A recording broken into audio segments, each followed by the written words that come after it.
itu saya menginjakkan kaki di Universitas Al-Azhar Indonesia, saya langsung tulis di meja di papan belajar saya bahwa saya akan menjadi mahasiswa terbaik Universitas Al-Azhar Indonesia. Ternyata tepuk tangan itu enggak semuanya membangun. Ternyata kalau kita sadar, nyamuk itu mati karena tepuk tangan.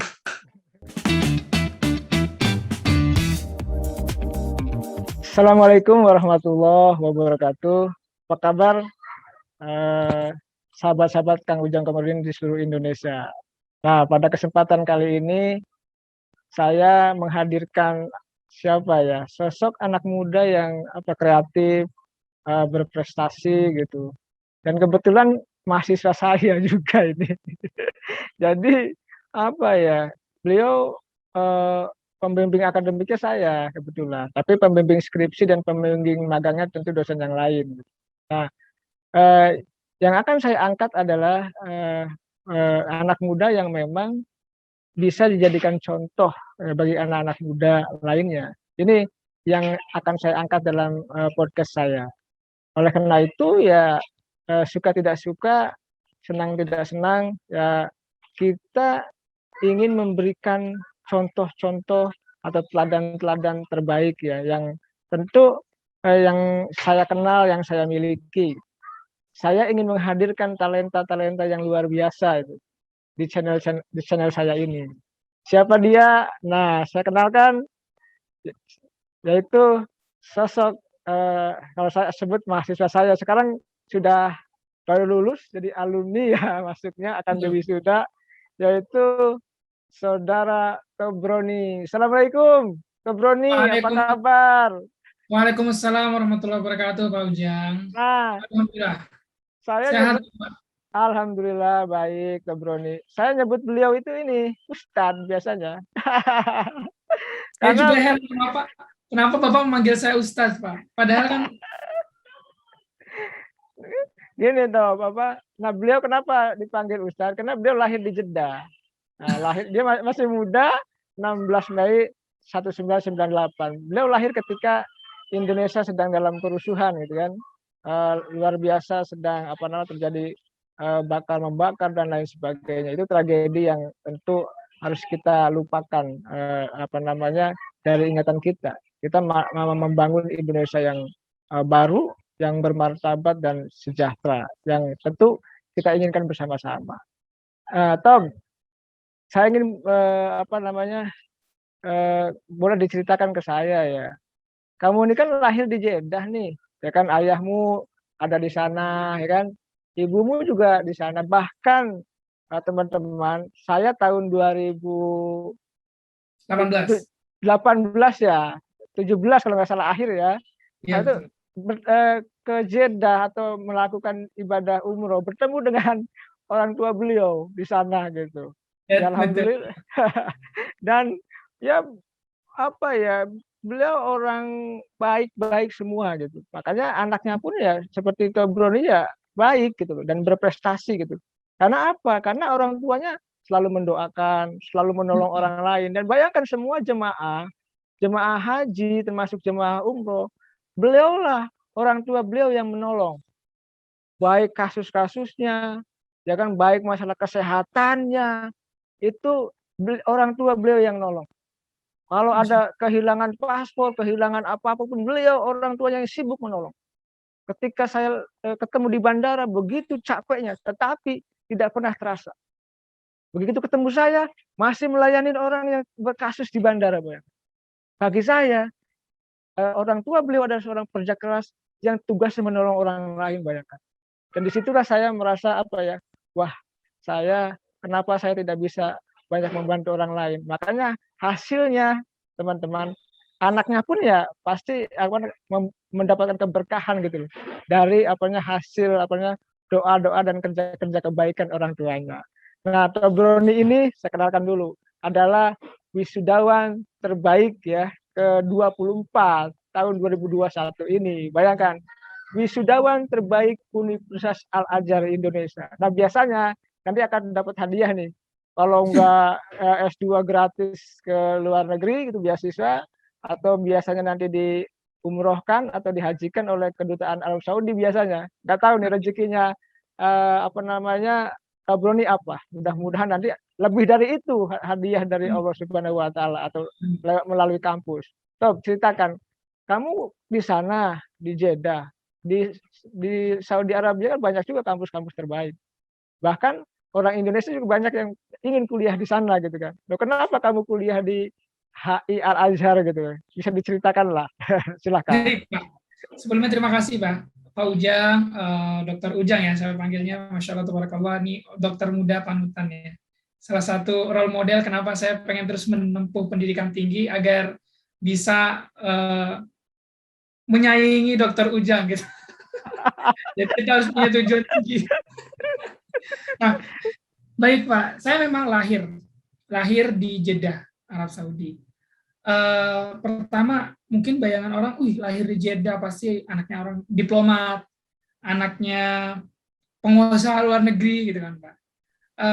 Kenyataannya adalah bahwa saya dilahirkan dari orang tua yang memang perantau. Sejak nenek saya sudah tahun 1960-an ya Pak, bahkan itu sudah ada di sana, merantau ke negeri dua tanah suci, lalu kemudian di sana mencari kehidupan baru di sana Pak. Nah, alhamdulillah saya lahir tahun 1998 dan menempuh pendidikan di sana. Saya menempuh pendidikan pertama di Sekolah Indonesia Jeddah atau Sekolah Indonesia Luar Negeri. Jadi di bawah naungan Kemendikbud ada beberapa sekolah Indonesia luar negeri, misalnya di Riyadh, di Tokyo, di Moskow, banyak sekolah-sekolah luar negeri. Salah satunya di Jeddah. Saya menempuh SD, SMP, SMA. Kenapa saya dimasukkan ke dalam sekolah Indonesia luar negeri? Pertama, agar sesuai dengan visi sekolah saya, yaitu mempunyai nilai-nilai budaya dan budaya Indonesia. Jadi saya sekolah di Indonesia di luar negeri, walaupun di luar negeri nilai-nilai budaya, moral, etika Indonesia tidak boleh luntur dari saya. Bahkan bahasa utama saya bahasa Indonesia, tidak boleh saya lebih jago bahasa Arabnya daripada bahasa Indonesia. Tidak, karena saya orang Indonesia, bahasa Indonesia saya harus lebih bagus dari bahasa-bahasa asing lainnya. Oleh karena itu banyak yang bertanya, Pak, Ron, lahir di Arab kok bahasa Arabnya, bahasa Indonesianya bagus banget, jago banget. Karena alhamdulillah didikan orang tua saya mengajarkan saya, walaupun saya di luar negeri, tetapi Indonesia tetap tanah air tidak boleh dilupakan.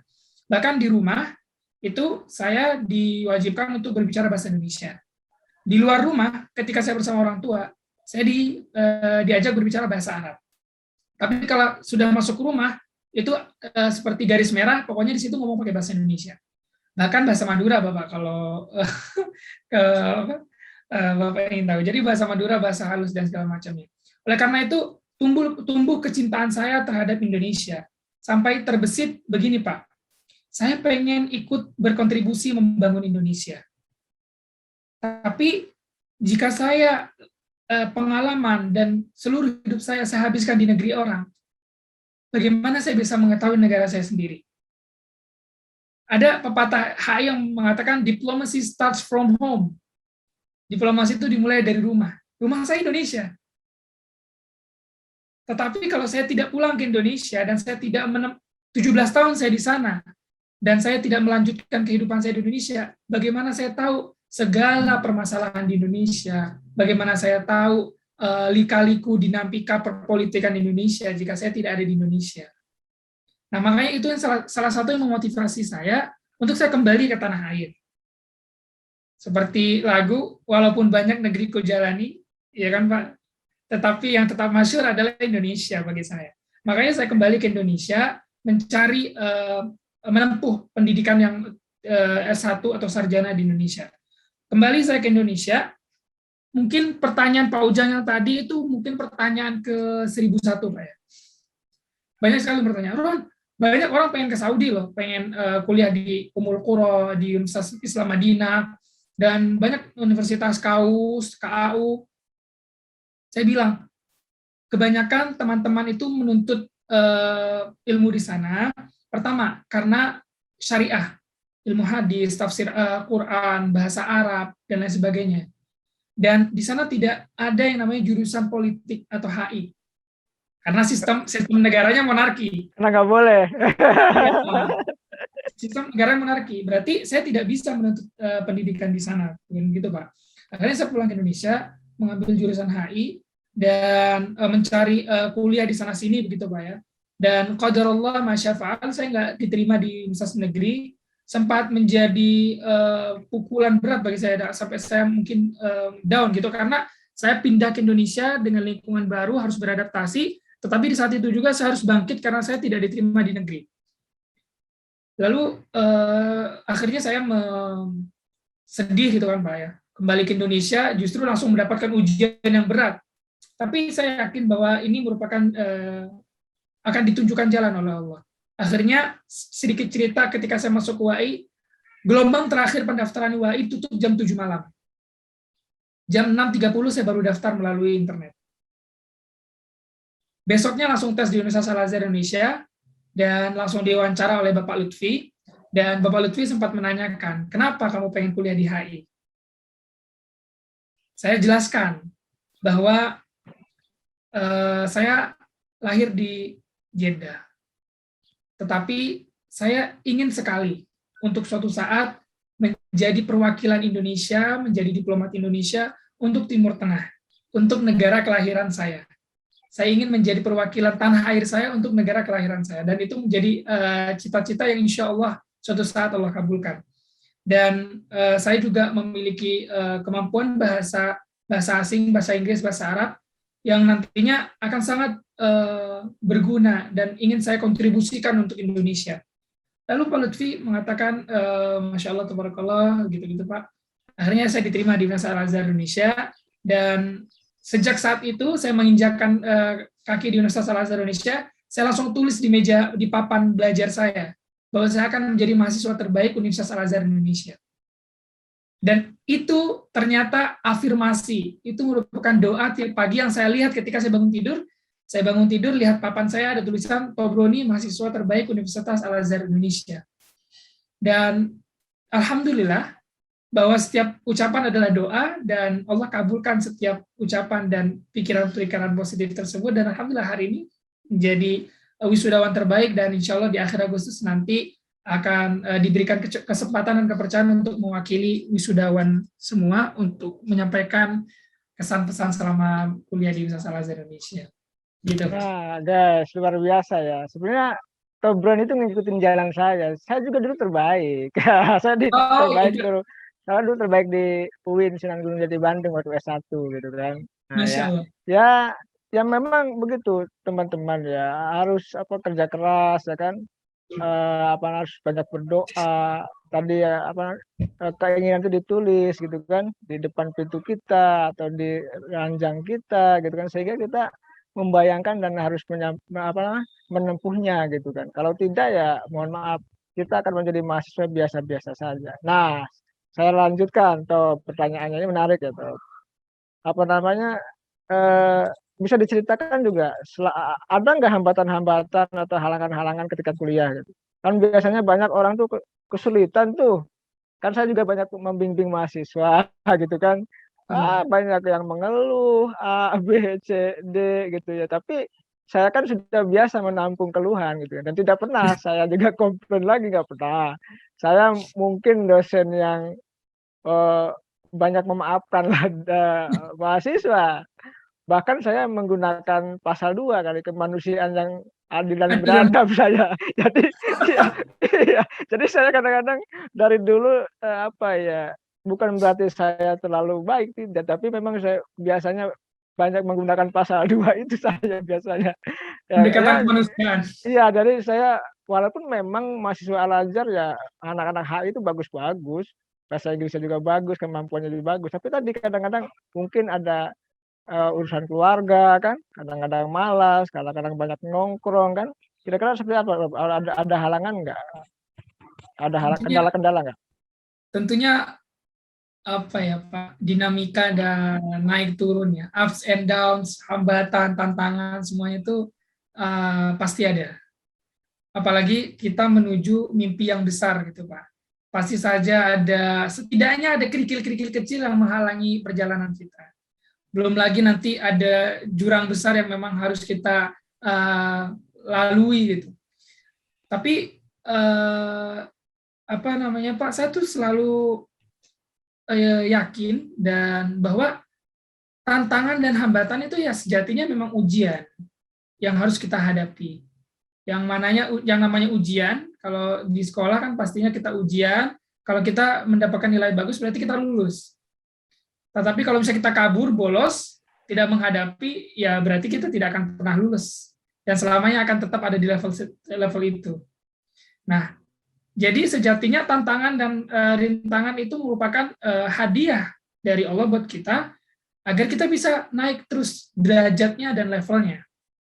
Makanya ada ayat di surat ini yang menjadi motivasi saya. Ayat ini selalu menginspirasi saya.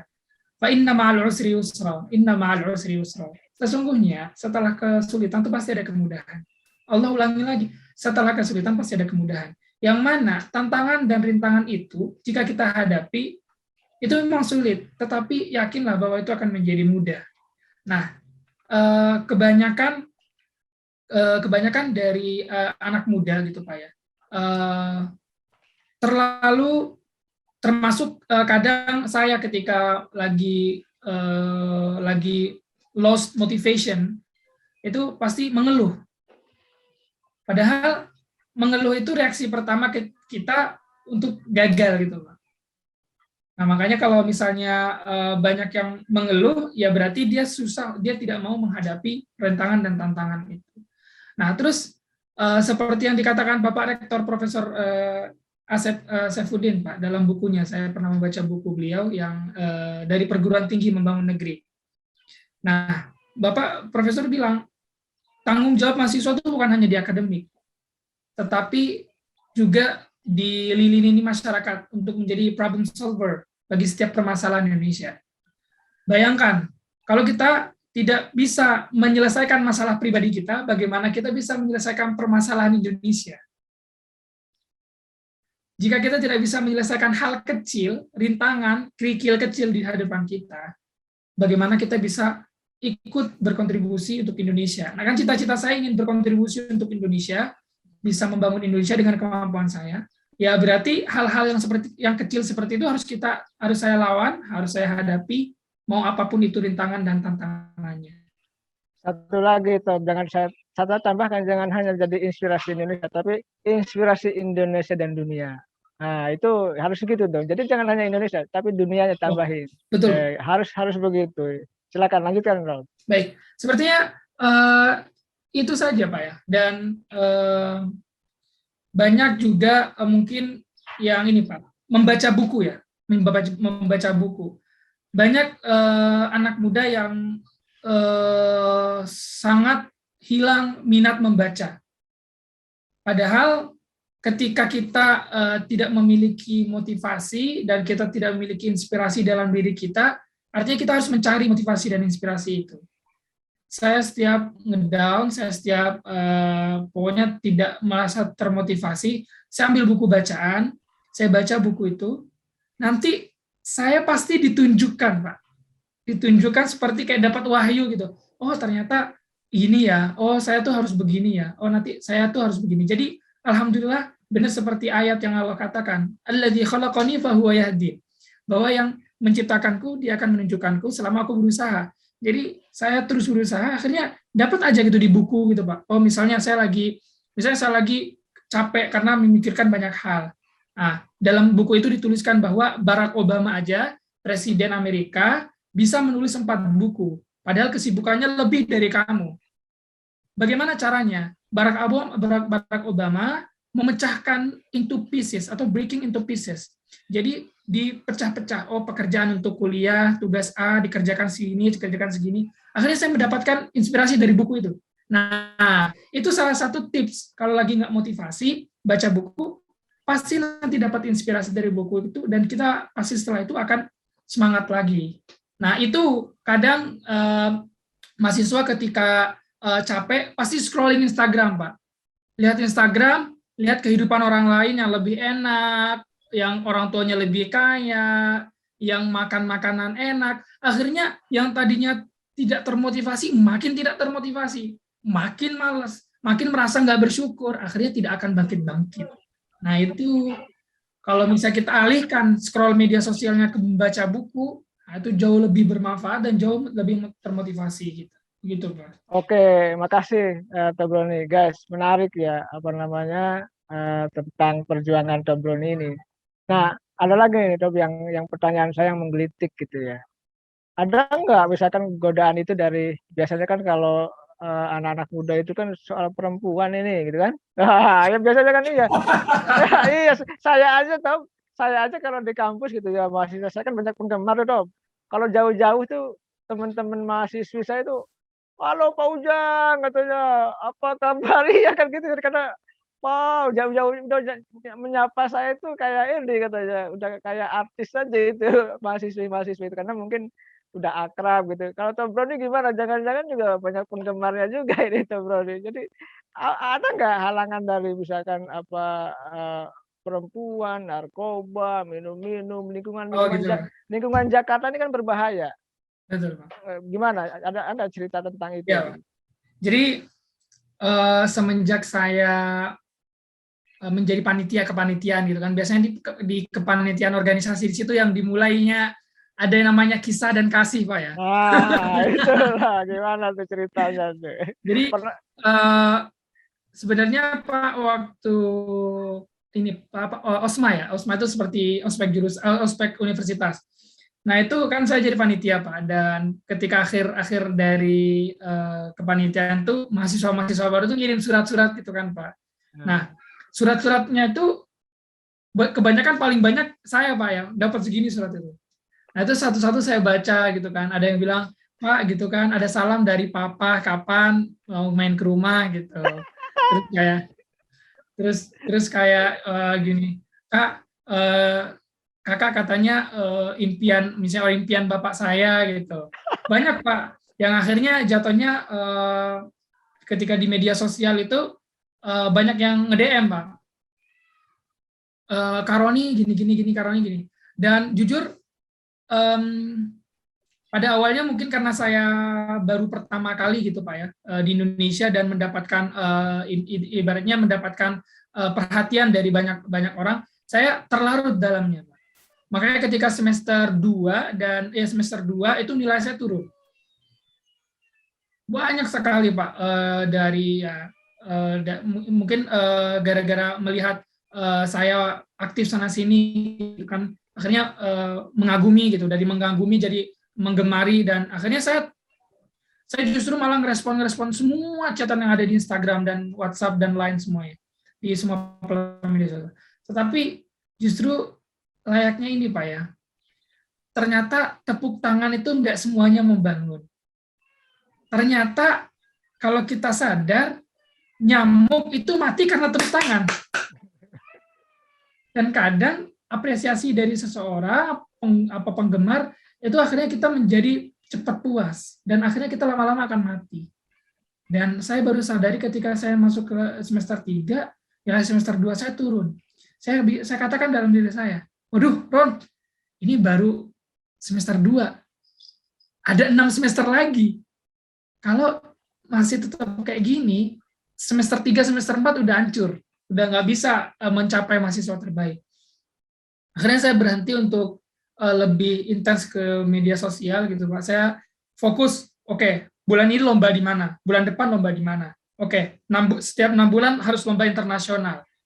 Lomba internasional udah disiapkan dari sekarang. Akhir tahun ke Malaysia, awal tahun ada lomba di Aceh, daftar dari sekarang. Di Lampung, jadi udah langsung setelah itu saya sadar, langsung saya set goals Pak. Apa step by step-nya saya ini. Nah, akhirnya mulai dari situ saya bisa mengalihkan pikiran saya gitu kan. Nah, tetapi kadang kita tidak boleh terlalu kaku ya Pak, karena zaman sekarang nih ya bahkan dosen sendiri kalau terlalu kaku biasanya nggak disukai sama mahasiswanya dan cenderung monoton dan ngantuk. Akhirnya tetap saya berinteraksi sama lawan jenis gitu kan, berinteraksi dalam artian ya sebatas teman sahabat begitu. Ya kalau misalnya ada kisah kasih itu kan wajar ya anak muda Pak. Yang penting ketika sudah merasa berlebihan, sudah merasa terlalu larut dalam cinta gitu kan, harus bisa menahan gitu, harus bisa ngerem, karena kita punya tujuan besar, ya fokus lagi ke tujuan besarnya. Jadi kayak ke kanan ya balik lagi ke jalan yang benar, ke kiri ya balik jalan yang benar. Nah itu tantangan dan rintangan anak muda itu Pak.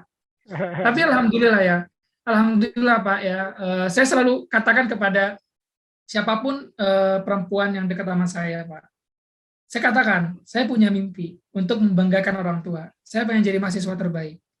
Jadi tolong, dengan dekatnya kamu sama aku, tolong ingatkan aku untuk tetap fokus pada visi itu. Semangatin. Kalau misalnya memang nggak bisa membantu, nggak apa-apa, bilang dari sekarang. Biar menjauh gitu.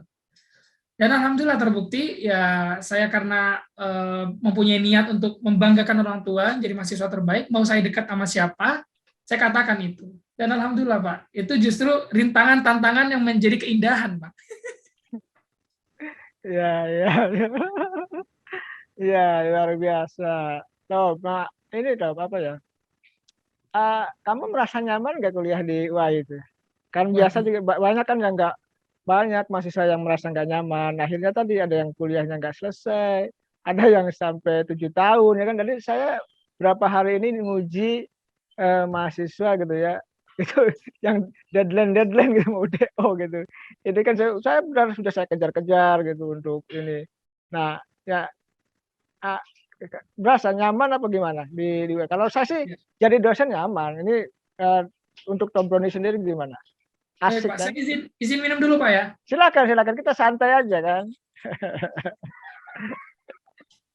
Ya, kalau dikatakan nyaman Pak, berarti itu saya juga rasakan Pak. Al-Azhar itu rumah kedua saya, jadi saya tuh merasa wah nyaman sekali ada di Universitas Al-Azhar Indonesia itu Pak. Alhamdulillah banyak sekali dukungannya, seperti dukungan kedua orang tua saya kepada saya. Al-Azhar sangat mendukung saya Pak, dari dosen-dosen termasuk Bapak dan Bapak dosen yang jurusan fakultas, universitas, bahkan sivitas akademik Al-Azhar tuh benar-benar mendukung saya. Saya katakan kalau bukan karena izin Allah kemudian bantuan-bantuan dari Universitas Al-Azhar Indonesia, saya tidak akan bisa tidak bisa menggapai cita-cita saya gitu. Yang paling bikin nyaman adalah bahwa kita sama-sama tahu ya Pak, bahwa Universitas Al-Azhar Indonesia itu kampus yang berasal dari masjid, yang lahir dari masjid. Seperti yang Bapak katakan tadi awal, jika orang tuanya baik, anaknya pasti baik. Jika lahir dari tempat terbaik, maka pasti tempat itu juga menjadi baik. Dan akan mengeluarkan lulusan-lulusan yang terbaik. Nah, itu yang saya yakini dan akhirnya menjadikan saya nyaman di Universitas Al-Azhar Indonesia, Pak. Iya, atau saya tuh banyak juga kampus-kampus yang lain yang meminta saya gitu kan. Tetapi karena Al-Azhar itu ya pinggir masjid dan masjid bagi saya nyaman gitu kan. Kayak tempat kita lah kalau masjid itu. Jadi ya nggak bisa, kita nggak bisa kemana-mana juga gitu kan. Nah, kita anggap sebagai bentuk pengabdian kita di Al-Azhar itu untuk bangsa dan negara kan gitu. Atau pertanyaan selanjutnya, eh, syarat apa sih eh, untuk apa namanya menjadi mahasiswa terbaik itu? Apa sih syaratnya? Baik. Bisa diceritakan biar nanti mahasiswa HI atau nanti di kampus-kampus lain juga ya, tentu dengan persyaratan yang berbeda, paling tidak tahu gambaran, oh ingin menjadi mahasiswa terbaik tuh harus ini dan lain sebagainya. Silakan dong. Baik. Pertama, Pak, yang paling utama adalah akademik. Karena ya namanya mahasiswa tugas utamanya adalah menuntut ilmu ya. Berarti akademik. IPK diusahakan untuk tidak jatuh. IPK tuh ya minimal lah 3,7 lah Pak ya. Minimal itu IPK. Terus kemudian harus dibantu dengan berbagai prestasi. Nah, prestasi itu masih terserah masing-masing, Pak. Saya punya teman, prestasinya bukan di bidang ilmiah, tetapi di bidang beatbox. Dan dia, masya Allah, tabarakallah, prestasinya luar biasa gitu. Ada teman saya, prestasinya di bidang ini, entrepreneur. seperti Bang Armor gitu Pak ya, entrepreneur. Nah, itu prestasi juga. Dan kalau bagi saya prestasi itu masing-masing dari mahasiswa. Seberapa kenal sama potensi dirinya. Nah, Jadi nah kamu kemarin yang kamu ajukan apa prestasimu itu? prestasi saya sebenarnya alhamdulillah yang pertama adalah yang saya ajukan adalah debat ya Pak, karena saya sangat asik terhadap bahasa Arab dan suka gitu ya membahas isu-isu kontemporer tapi pakai bahasa Arab. Nah, akhirnya saya ikut mendapatkan prestasi pertama di Malaysia ya Pak. Nah ini yang di Malaysia ini prestasi yang menurut saya paling berkesan bagi saya. Karena kenapa berkesan Pak? Saya mendapat 2 penghargaan. Penghargaan pertama saya mendapatkan pendebat terbaik non-native. Non-native itu artinya yang bukan bahasa Arab tuh bukan bahasa aslinya.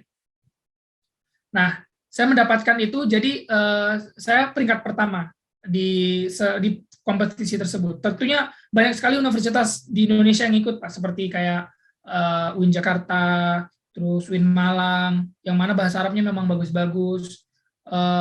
Terus habis itu di luar negeri, dari Qatar, dari Oman, dari Jordan, dari Kuwait,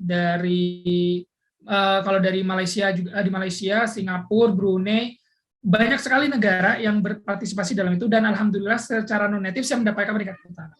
Dan saya mendapatkan penghargaan 4 pendebat terbaik se-Asia.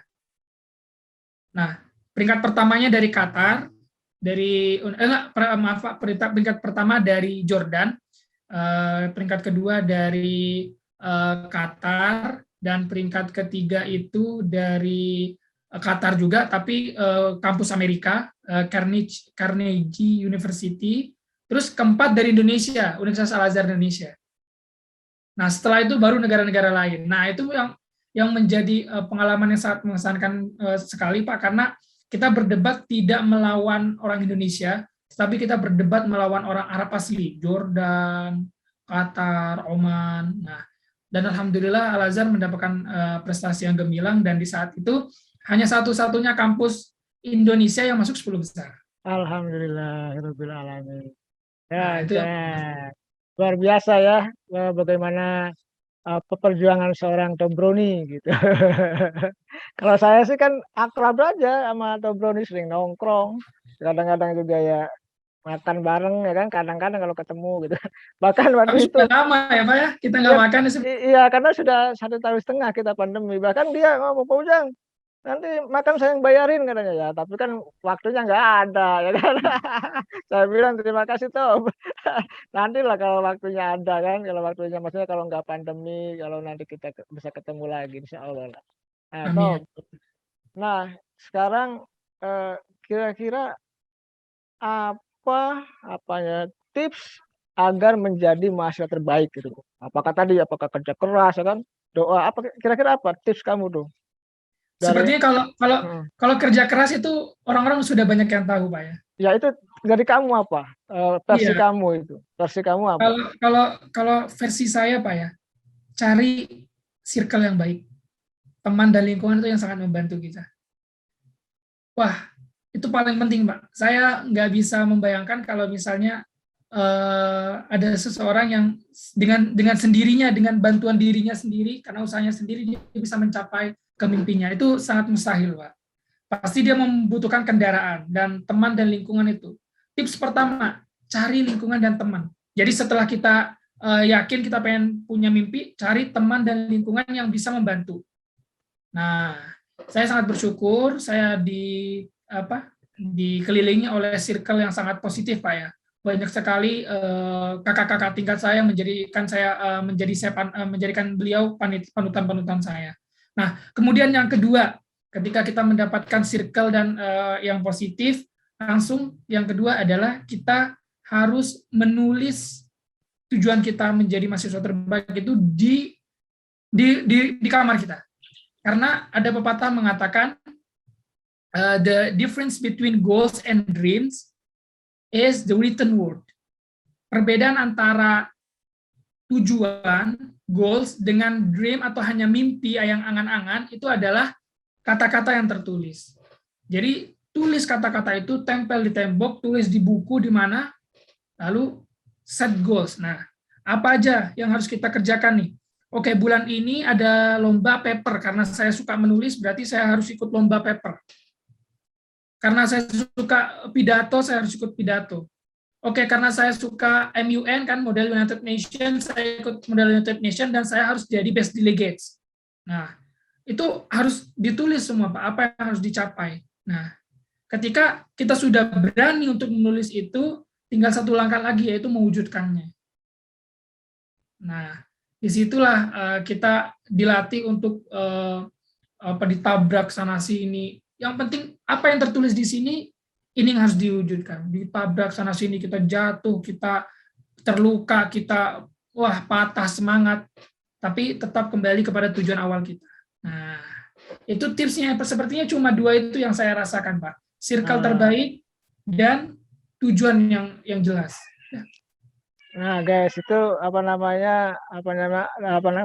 bukan pesan ya, Gitu, Pak, ya. tips dari Tobroni. Nah, sekarang pertanyaan terakhir nih, kalau ini sekarang pesan nih. Jadi kira-kira pesan apa untuk mahasiswa Al-Azhar khususnya, terus mahasiswa seluruh Indonesia gitu kan, kira-kira apa yang ingin disampaikan oleh Tobroni untuk kita semua lah. Sebenarnya ini sangat berat ya, Pak, menyampaikan pesan, karena saya sendiri pun masih dalam proses untuk memperbaiki diri. Cuma ini juga yang saya katakan dalam diri saya gitu, Pak. Setelah kita melakukan sesuatu, then what's next? Artinya setelah saya diwisuda, saya harus berpikir, what is after graduation? Apa yang harus saya lakukan setelah kelulusan? Nah, dan kita sebagai mahasiswa harus sadar bahwa kita ini memiliki potensi. Jangan sia-siakan usia muda kita dengan hal-hal yang tidak berguna. Sekarang manfaatkan kemampuan kita dalam media sosial, untuk membangun, mengedukasi, melakukan hal-hal positif seperti yang dilakukan Pak Ujang, gitu kan, Pak, ya. Pak Ujang, Masya Allah, tabarakallah, saya tiap lihat sosial media keluar di TV One, keluar di Pinter Politik, Ujang Komarudin. Bahkan kemarin, Pak, kalau boleh jujur, ada salah satu teman saya nanya, Ron, ada nggak dosen UAI yang sering diundang ke TV, maksudnya bisa diundang oleh net? Saya bilang, Pak Ujang. Coba tulis Ujang Komarudin dalam Google. Pasti keluar semua tuh, di TV One, wah, semuanya keluar kan, di Metro TV. Pokoknya Bapak Ujang Komarudin itu pasti terenan. Nah, itulah dia. Kita harus jadi mahasiswa, harus meninggalkan jejak yang positif. Jadi setelah kita berpikir apa yang harus kita lakukan, yang paling adalah meninggalkan jejak yang positif. Apalagi sekarang jejak digital, Pak. Lakukan hal positif di digital, bukan karena untuk dilihat orang lain, karena ini merupakan kontribusi kita, mahasiswa anak muda khususnya, untuk meningkatkan mutu Indonesia. Untuk Indonesia ini agar lebih maju gitu. Nah, seperti yang saya buat, Pak, saya kan membuat Haifa Academy itu, Pak. Haifa Academy itu kan platform belajar bahasa Arab untuk orang-orang Indonesia. Nah, itu salah satu bentuk ikhtiar saya, karena saya lahir di sana. Saya ingin membagikan apa yang saya telah pelajari di Arab dan akan dibagikan ke teman-teman yang ada di Indonesia. Dan alhamdulillah banyak sekali yang pengen belajar di Haifa Academy, dan sudah ada banyak kelas. Jadi itu yang terpenting, kita memikirkan apa setelah ini. Seperti ayat Al-Quran kan, فَإِذَا فَرَغْتَ فَانْصَبْ. Ketika selesai dari satu urusan, pikirkan suatu urusan lain. Dan setelah itu bertawakal sama Allah. Jadi kita harus pindah dari goal ke goal. Jangan sampai berdiam diri. Karena sepeda yang berhenti di kayu akan jatuh. Nah, kita sebagai mahasiswa tujuan dalam hidup atau goal. Kayak yaudah deh, jalanin aja. Pokoknya nggak mau kecewa, jalanin aja. Nah, itu artinya kita menjadi mahasiswa yang biasa-biasa aja karena pengen sesuatu yang zona nyaman terus. Dan sama sekali nggak akan berkembang dengan hal itu.